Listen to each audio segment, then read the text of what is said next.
What's up, everybody, and welcome back to the Doghouse. Happy Monday. We're back here today. We're going to talk about a little bit of news, and we'll get into our main topic for this week. First off, we have Jamar Taylor was traded away to the Arizona Cardinals for a 2020 sixth-round pick. I don't think this is going to be a huge loss. Taylor really was kind of blown off the line a lot last year, got it stuck on a bunch of double moves, and left guys wide open at times. I think sixth round may have been a little cheap for him, but you take what you can get, right? I mean, we'll take a little bit of draft capital for somebody who wasn't playing very well for us. Next up, something I'm very excited about. This is going to be awesome. We finally landed Hard Knocks. I'm sure everybody's heard about this by now. It's been pretty much everywhere on the internet to this point this week. But yeah, this is something I'm ecstatic about. I'm a big fan of the show. I've been watching for about 5 years now. Cannot wait to see our Cleveland Browns on Hard Knocks next season. It's going to be awesome. Now, if you remember a couple of weeks ago, we talked about the biennial front office makeover, and there was one person who I left out. Now, mind you, we were talking about people who had come in fresh faces to the office this year. There's one person in particular that I didn't say a word about, and we're going to talk about him today, and that is our head coach, Hue Jackson. Now, a lot of people look at the record. They say 1-31 over the course of 2 years. Why is this guy still here? Why is he our head coach? They're criticizing him left and right. Does he still have it? Can he coach a team? Does he know what he's doing? The answer is yes. The answer is this 1-31 record over the past 2 seasons is not Hue Jackson's fault. He only has the talent to work with that the front office has provided him with. Now, that being said, in recent history, the front office has made it a priority to let high-end talent go to other teams. And we can really trace this back to Ray Farmer, is where it all kind of began. And when we started looking into analytics with Sashi and all that, we started taking big-name players and we started letting them walk out the front door, saying, have fun, go have success somewhere else. You look at people like Alex Mack, Travis Benjamin, Mitchell Schwartz, the list goes on and on and on. Our offensive line would have been rock solid today had we not let the Alex Mack and Mitchell Schwartz things go down. Now, Alex Mack, yeah, he kind of wanted to go find another team anyway, but the Browns didn't really try to convince him to stay. They smacked him with the franchise tag 1 year, and then the next year they just let him walk. So now, these are just a handful of the guys we let go. Now, mind you, Joe Hayden, I despise Joe Hayden these days, but he had a couple down years, but we let him walk. The list goes on and on. There are a number of individuals who could have been meaningful, impactful players on our team today that are no longer here.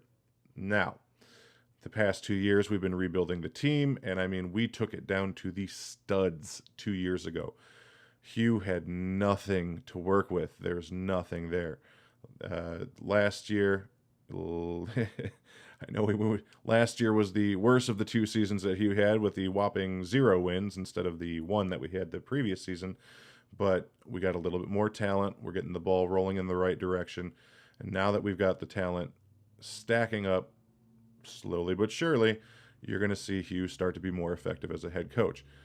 On top of that, Hue has been working a double role since he's been coaching here in Cleveland, being both the head coach and the offensive coordinator. Now, Hue said that he didn't feel like it was fair to an offensive coordinator to put him in charge of an offense with the talent that was on the team at that time. What does that say to you? The head coach doesn't want to doom an offensive coordinator's career because he knows the talent isn't there at the time. So why even bother? I've got to say, in all my years of following the NFL, this is the first time I've heard of a head coach saying, I got this until we got some talent here. I feel bad putting this on anyone. But that's basically what it boils down to. Let's face it. At the end of the season, Hue finally felt comfortable enough, and maybe it had a little bit to do with job security too. He knows his record hasn't been stellar with the no offensive coordinator thing. Maybe he decided that if he wanted to keep his job, now was the time to go find himself an offensive coordinator, whether our team was ready or not.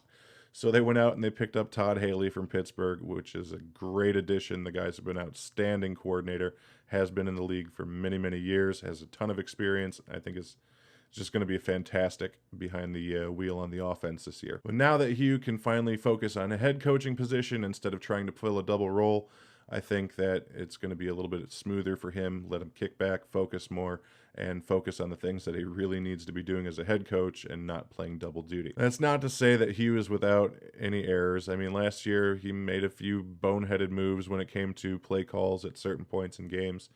But we're all human, right? Everybody makes mistakes. As long as we learn from our mistakes moving forward, we're improving. Now, one of the major upsides to Hugh is that his players love him. They have his back. They go to battle with him every week. There's no doubt that the players are absolutely willing to do anything that Hugh asks them to do. There was never any point in the past 2 losing seasons that any of the players just decided that they did not want to play for Hugh or they gave up. They did fight through every single game. Now, Hugh knows how to win. Hugh has coached successful teams in the past. Hugh's been around the league for 1,000 years coaching everywhere. So Hugh has it. Hugh knows what he's doing. There's no doubt about that. Now, everybody likes to throw in the Cody Kessler scenario where Hugh told everybody to come out and trust him. This guy can play, and then Kessler chokes. But you have to think of the scenario that we're throwing these quarterbacks into. These are guys who are fresh out of college, really don't have any mentors on the team at all, and we chuck them out in the field and say, good luck, kid. May the Schwartz be with you. And we expect them to succeed. And then when they don't succeed, we blame it on the head coach who told us to believe in the player. And it kills me to hear everybody in Cleveland, because you hear it all the time. The media, the fans, pretty much everybody always rip apart the head coaches because of the success or lack thereof of the current teams. Now, keep in mind that we've got the front office dictating who's going to be playing on the team and cutting players left and right that have actual talent. We have players leaving the team on their own accounts to go seek success somewhere else because of the lack of success here in Cleveland. We have coaching changes every 2 years. Now, what happens when you do a coaching change? Everybody thinks, okay, you've just got a new guy in charge calling the plays or making sure everybody's like wiping their noses and covering their mouths when they cough, right? No. When the head coach changes, literally everything about the team changes. They bring in their own culture to the team. The way they want things done changes. The playbook changes. The coordinators all get changed. Their position coaches change. The defenses run differently. Offenses run differently. Every aspect of the game changes when a new head coach comes in. They bring in their whole new staff of coaches at every level of the team. Now, what does that mean? That means everybody wants things done their way. Everybody wants things run a certain way.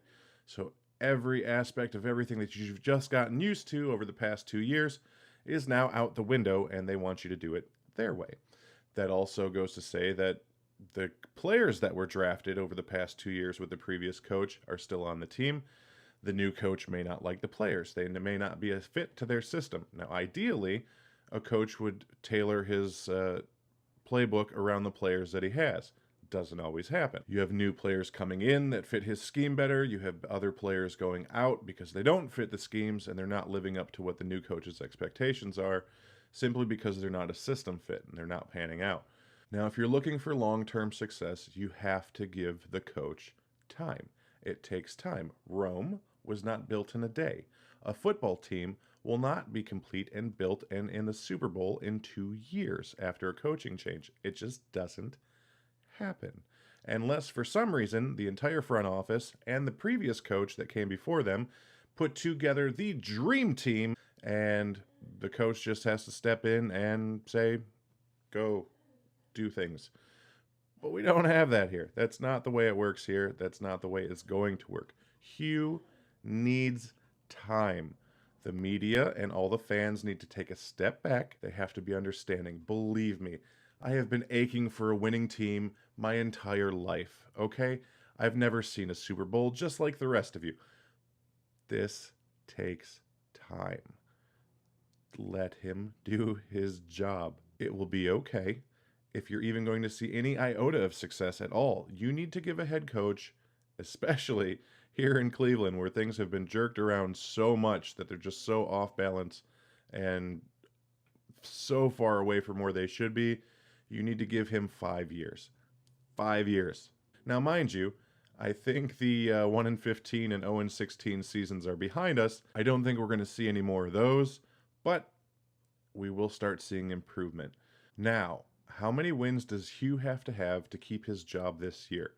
Hue is the very bottom of the barrel as far as wins and losses goes. In fact, he has taken the record in NFL history as the coach with the most losses in any 2 seasons combined. I mean, let's face it, there's not much competition out there for 1-31, right? But how many wins does he have to have this year? We need continuity and consistency in the position. And let's face it, Jimmy and Dee Haslam bought the Browns to make money, and they're losing fans hand over fist. Now, that being said, fans equal tickets, tickets equal money. And that's why we buy football teams, to make money. Now, we have two dilemmas. One, we're never going to have a winning team if we don't keep a head coach long enough to let him build his team his way, run it his way. Two, there are no more coaches in the NFL or in the college game who want to come to Cleveland to be a head coach because they know in 2 years they're going to lose their jobs. And that doesn't look good on resumes. So, that being said, how many wins does Hue need to stay here in Cleveland for year number 4? This is year number 3. We need how many wins this year?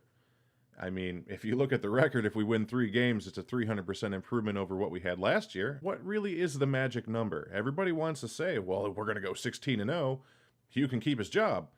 Let's be real. That's not going to happen. We know we're not going to make the playoffs this year. We're not a playoff team.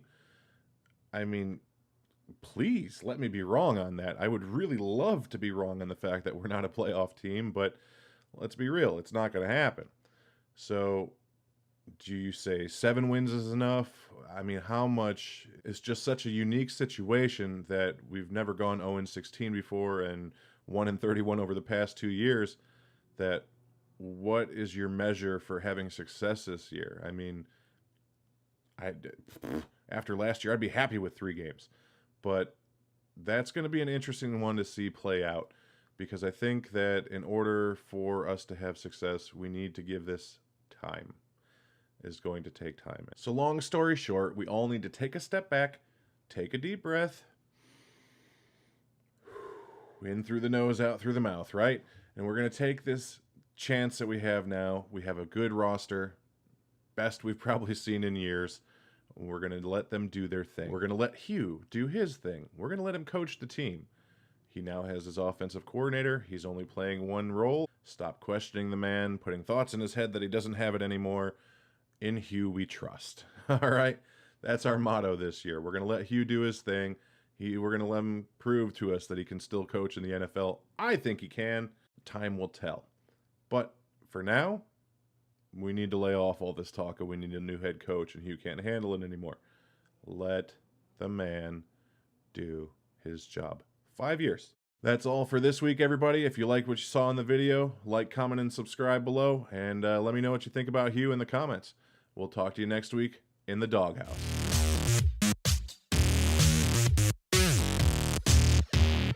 Now, I'm not saying Hue's completely perfect. He's made some boneheaded coaching calls. He made some boneheaded moves. The media, the fans, always rip apart the coaches because of the success. When a new head coach in, whoo! That was a doozy.